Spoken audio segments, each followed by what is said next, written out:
Hey guys, Guardian Kenny here, back with another Guardian Tales video. Today we're going to take a look at who to summon for on the 1-year anniversary banner. We're going to start with who's skippable. There's 3 heroes that are skippable. So the 3 heroes that are skippable is Scrivener Lahn, Ice Witch Lupina, and lastly, Grand Admiral Marina. So real quick, we'll go over each of these skippable units. So Lahn's a warrior type. She uses a gauntlet. Her attack sort of looks like Rayman, where she just throws a flurry of fists from like a short to medium range distance. Her kit, her chain skill is airborne to injured. She uses a few Talisman of Balance that inflicts 460% of DPS, so that's pretty high, and restores all allies' HP by 20%.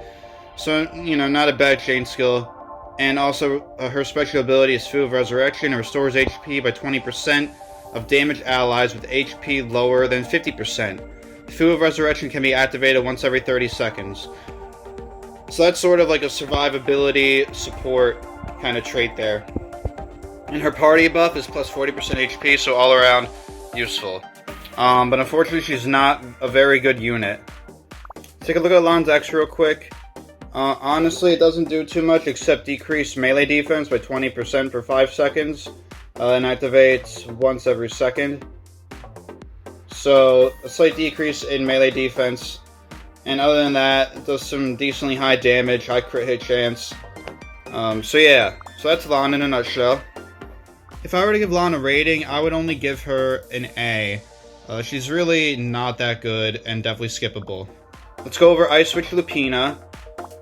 So she's really only good in PvE content. She wields a staff. Her standard attack goes through walls. It's called Dark Wolf. Summons Dark Wolves with magic. Dark Wolves penetrate through enemies, inflicting melee attack. Her chain skill is injured to airborne. The Dark Wolf claws at the enemies and inflicts 425% DPS as melee attack. So not a bad chain skill in terms of damage. And then her special ability is Endurance of the Wolf. Moving speed and attack of the normal attack Dark Wolf increases by 25%. So, yeah, slight boost in attack there. Her party buff is solid. Crit hit chance was 36%. Let's take a look at her exclusive weapon. So her exclusive weapon, its special ability is summons up to 2 extra Dark Wolves by 40% chance. So, that's about all it really does there. So yeah, she's good in PvE, but overall skippable. If I were to give Ice Witch Lupina a rating, I would give her an A. She's most useful in PvE content, but once again, a skippable unit. The last skippable unit is Grand Admiral Marina. She's the worst tank out of all the uniques. That includes Future Princess and Agma. So we'll go over her kit briefly. She uses a one-handed sword. She does have really high base HP and defense. Her constant attack, she does melee damage with her sword, and she has a special ability called Pulling. There's an anchor and taunts distant enemies. She can also pull weaker monsters with the anchor. She attacks backlines in Colosseum, so not bad. She's still pretty good in Arena. You still see her in Arena. Her chain skill is all to injured. It's called Blessing of the Ocean. Inflicts 250% of DPS to enemies and creates 20% water shield around all allies. So it does a little damage and adds a little shield, a little bit of support there. And also when you get her ability, once you get her 5-star, her special ability is 1-to-1 battle. When using Pulling skill, defense increases by 30% for 5 seconds. Her party buffs, solid for a tank, HP plus 40%, nothing wrong with that. Problem is she's severely outclassed by Future Princess and Agma. Marina, she's solid. Maybe, she's decent in all forms of content. Maybe I'd still give her an S, although she's still skippable considering Future Princess is on this banner and a much better unit. Okay, the next 2 units aren't skippable, but there's just higher priority units that are must-have. So these are solid units. So let's go over Nari first. So Nari is a fantastic unit, still a double S unit, and comparable to MK99, but I just think MK99 is a better unit. Nari is better in Raid, that's where she one-ups MK for sure. So she wields a basket. Her normal attack can penetrate through walls. She throws Fox Speeds, it's called Fox Speed. At last shot, throws enhanced Fox Speed to decrease enemies' range defense by 20% for 3 seconds. So it's very strong, that helps the overall party if you're using a range dominant party. And her chain skill is called Fax Magic Reflux. It's down to airborne, and it mixed Fox Magic to inflict 300% of DPS around the target. It increases all allies' crit hit chance by 10% for 10 seconds. So, not bad chain skill damage, and then there's some support by increasing crit hit chance. So once again, decreasing, adding a debuff and then adding a buff with her kit. Her special ability gives her a bit more defense. It's called Foxtail Defense. On hit, defense increases by 8% for 8 seconds. This effect can overlap up to 8 times. Her party buff's fantastic. It's range attack plus 50%. She's an amazing unit in all forms of content. Her exclusive weapon, though, isn't necessary, I would say. It doesn't do anything that special. It does have, a decent amount of damage and all. But its special abilities, when attacking, throws enhanced Fox speed by 40% chance. So yeah, not essential, but she is a fantastic unit. Does high damage, not bad survivability with her 5-star ability, and just really boosts your ranged team, and is a fantastic unit. Fits into a lot of party comps too. Okay, the last good unit that isn't a must-have would be Mayriel. I would say if you have Bari and are trying to build an Earth team, she's definitely a must-have because she's the best Earth unit, which may arguably make her, double S tier when you say she's the best of her element. So let's go over her as a hero. She uses a claw, but she does like a range attack. Her normal attack is called Nature Energy Burster. It launches a spell bullets concentrated with Terra Energy to inflict damage. Her chain skill is called Terra Blast. It's down to injured. It shoots a ray that inflicts 400% of DPS damage to enemies on its way. So it's really high damage, definitely hits you hard in Colosseum. And if you pair her with Bari, her special ability is awesome. It's called Communion. If Bari's in the party, increases damage by 30%, and decrease by 30% of damage taken by Bari. So it helps the two of them, so they go well together. Bari's not necessary for Mayriel, but I'd only say she's an S if you don't have Bari. Double S with Bari, so that may be the caveat there. Her party buff's great. Its crit hit chance was 36%, nothing wrong with that. Mayriel's exclusive weapon Solaris is really good. Its special ability is on crit hit, increases movement speed by 5% for 5 seconds, and reduce Earth-type resistance by 5%. This effect can overlap up to 4 times. So in total, this can increase her speed by 20% and decrease Earth resistance by 20%. So fantastic for Earth units, and she just does a lot of DPS. Even if you don't have any other Earth units in the party, she still fits well into comps. And you can see insane DPS with her weapon. High crit hit chance, high skill damage, really solid. Really great exclusive weapon. Overall, I give Mayriel, I guess I have to give her a double S just because she's the best Earth unit, but she's not quite a must-have like the rest of these units. So still really solid unit. I recommend her if you already have Bari and you're trying to make an Earth team.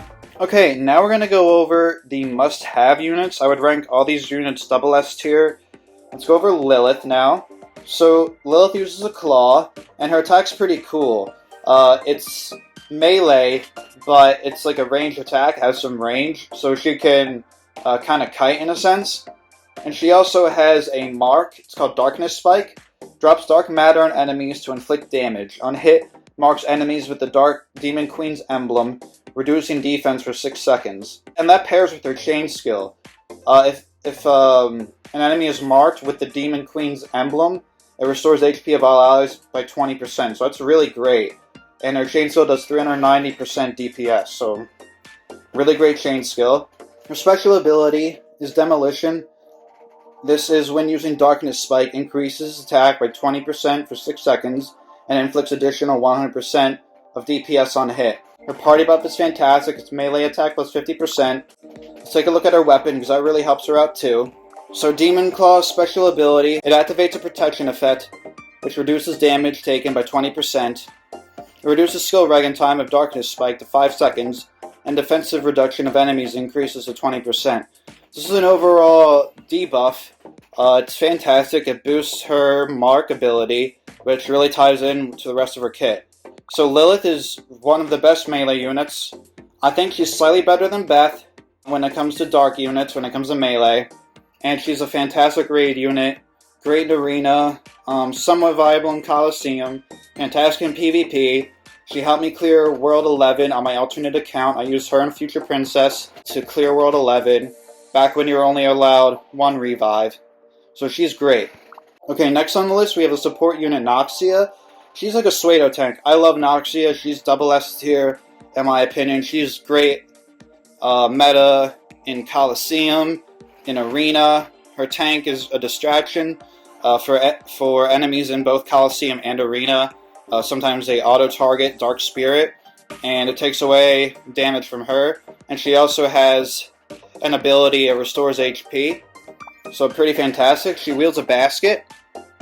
Her attack sort of looks like Nari's. It launches Spirit to an enemy and inflicts ranged damage, and restores Dark Spirit's HP by 20% of damage inflicted. So her tank gets a bit of a Regan, and she's able to summon her tank, summons a spirit that follows Noxia. Dark Spirit only appears during battle, and Dark Spirit either inflicts melee damage or taunts enemies nearby. And Dark Spirit ties into her chain skill, inflicts 250% of DPS range damage to the enemy with a myriad of spirits. When Dark Spirit is summoned, it inflicts 250% of DPS extra melee damage. So if Dark Spirit's alive, you do a total of 500% damage, half of which is range, half of which is melee. And then her special ability, this is her self-heal, Soul Manipulation, increases Dark Spirit attack by 40% and restores Noxia's HP by 40% of damage inflicted by Dark Spirit. Her party buff is plus 40% HP, so all around great. Let's take a look at her exclusive weapon real quick. Okay, so for Gremory's Basket actually does more DPS. I have both at level 75 on this one account, and Gremory's Basket has more damage. But with considering her special ability, she does more DPS with this, and it's a much better weapon skill. So I don't know if it's necessarily essential for her, but obviously exclusive weapons help more with any hero. Okay, if you are new to the game and do not have Future Princess, she is the must-pull. She is a DPS tank healer, 3-in-1 hero. And you want to get her exclusive weapon as well, that makes her tremendously better. So you really want to get her exclusive weapon. So let's go over her as a hero first. She uses a staff and shield. The shield is optional. If you don't give her a shield, she attacks kind of like Bari and does like range damage with a charge. But no one really uses her like that, and she's way better with the shield. So her normal attack does mostly melee damage. Her first attack's great. It's like a little quick jab. Great in Arena. And after a couple of hits, she does a ranged attack, which auto-targets enemies.